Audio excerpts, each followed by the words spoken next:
गुरुर्ब्रह्मा गुरुर्विष्णु गुरुर्देवो महेश्वरा गुरुर्साक्षात् परब्रह्म तस्मै श्री गुरुवे नमः। जय गणेश मंगल करण मंगल में गुणधाम मंगल में मंगल करो गणपति कोटि प्रणाम। सरस्वती ने स्वर दिया गुरु जी ने दीना ज्ञान और सब देव रक्षा करे ब्रह्मा विष्णु महेश। बोलो वृंदावन बिहारी लाल की जय। आज हम श्रीमद् भागवत महापुराण की एकादश स्कंद का प्रथम अध्याय आपको सुनाते हैं, जिसमें यदुवंश को ऋषियों का शाप के बारे में आपको सुनाया जाएगा। व्यास नंदन भगवान श्री सुखदेव जी कहते हैं, परीक्षित भगवान श्री कृष्ण ने बलराम जी तथा अन्य यदुवंशियों के साथ मिलकर बहुत से दैत्यों का संहार किया तथा कौरव और पांडवों में शीघ्र मारकाट मचाने वाला अत्यंत प्रबल कलह उत्पन्न करके पृथ्वी का भार उतार दिया। कौरवों ने कपटपूर्ण जुए से तरह तरह के अपमानों से तथा द्रौपदी के केस खींचने आदि अत्याचारों से पांडवों को अत्यंत क्रोधित कर दिया था। उन्हीं पांडवों को निमित्त बनाकर भगवान श्री कृष्ण ने दोनों पक्षों में एकत्रित हुए राजाओं को मरवा डाला और इस प्रकार पृथ्वी का भार हल्का कर दिया।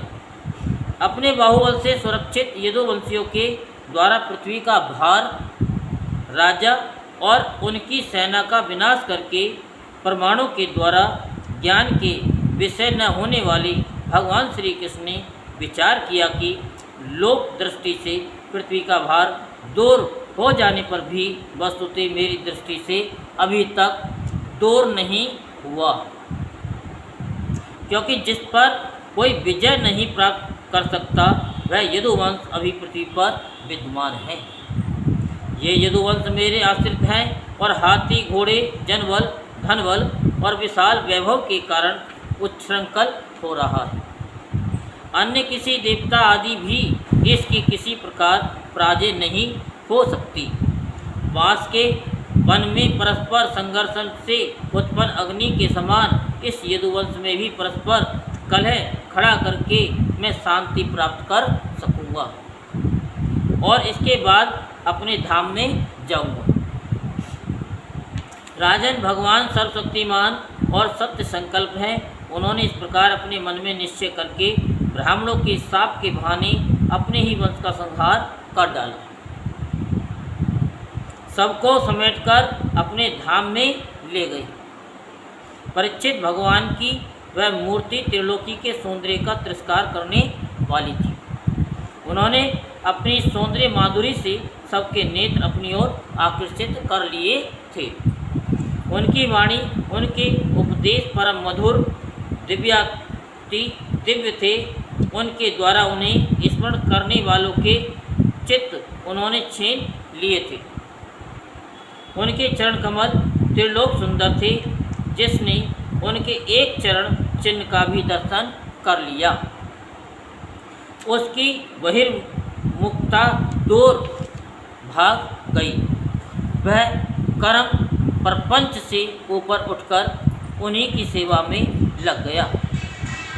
उन्होंने अनायास ही पृथ्वी में अपनी कीर्ति का विस्तार कर दिया, जिसका बड़े बड़े सौ कवियों ने बड़ी ही सुंदर भाषा में वर्णन किया।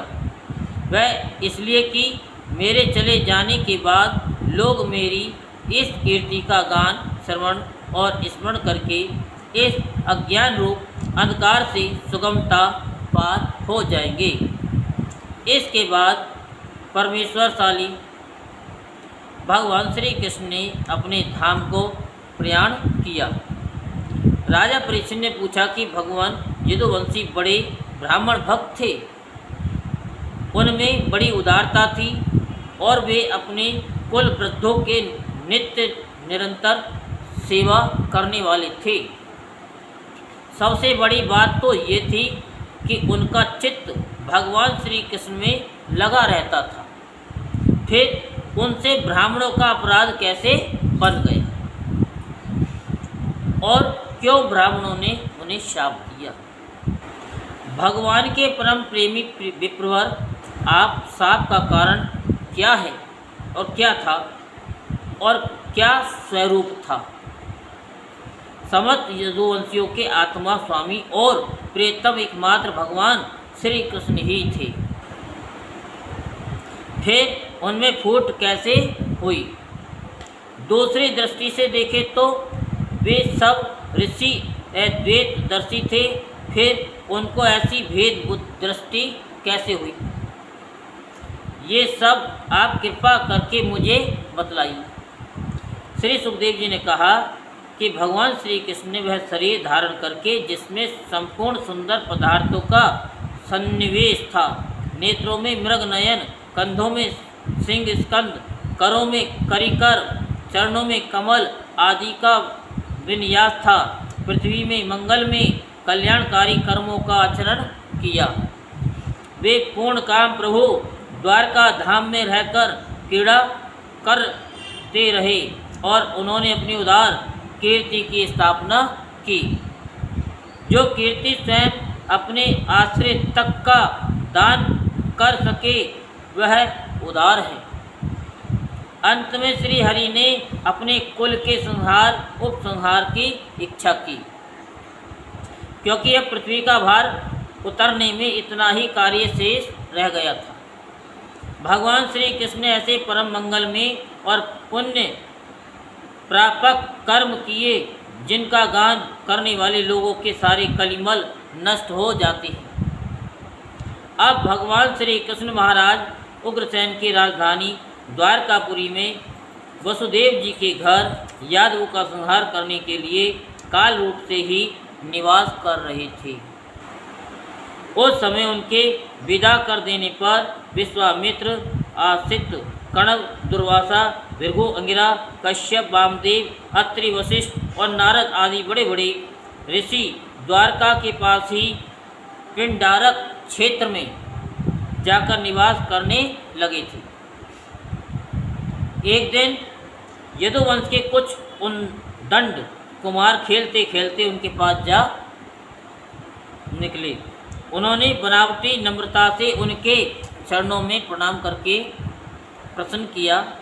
वे जामवती नंदन शाम को स्त्री के वेश में सजा करके ले गए और कहने लगे, ब्राह्मणों, ये कजरारी आँखों वाली सुंदरी गर्भवती है। ये है आपसे एक बात पूछना चाहती है, परंतु स्वयं पूछने में सक जाती है।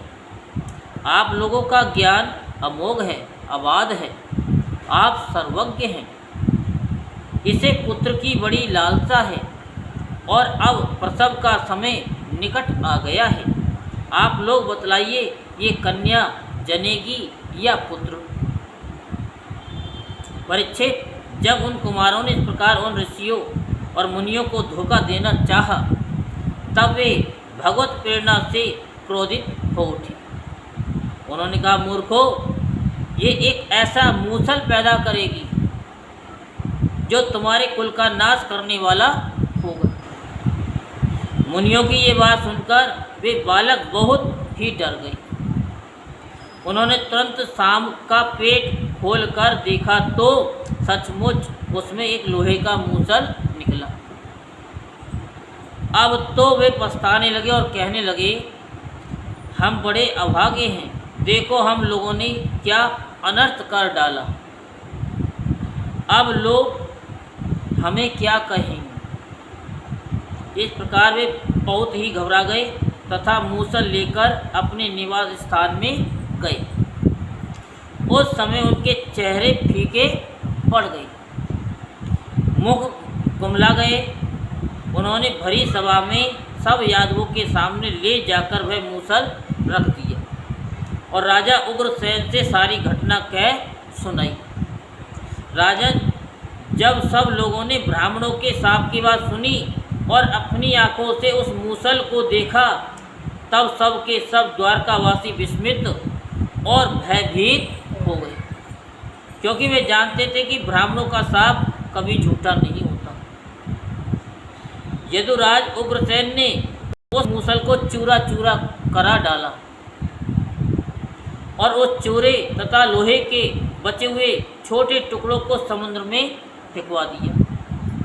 इसके संबंध में उन्होंने भगवान श्री कृष्ण से कोई सलाह न ली। ऐसी ही उनकी प्रेरणा थी।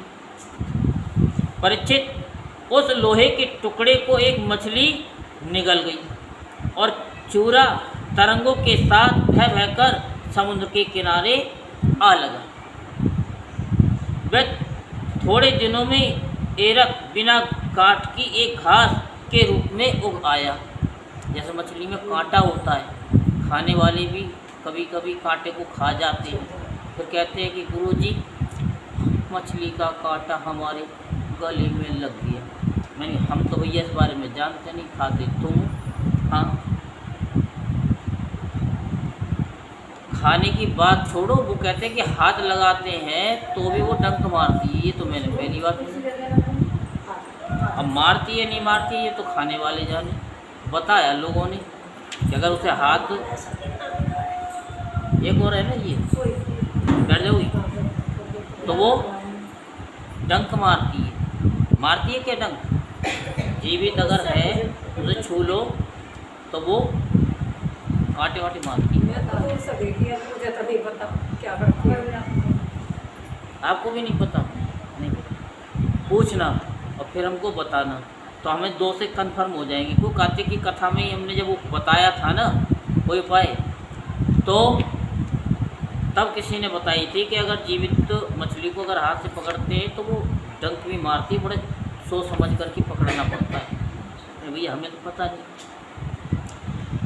तो वहाँ तो मूसल की घास हुई आई थी लोहे की। कौन? हाथ पता करना।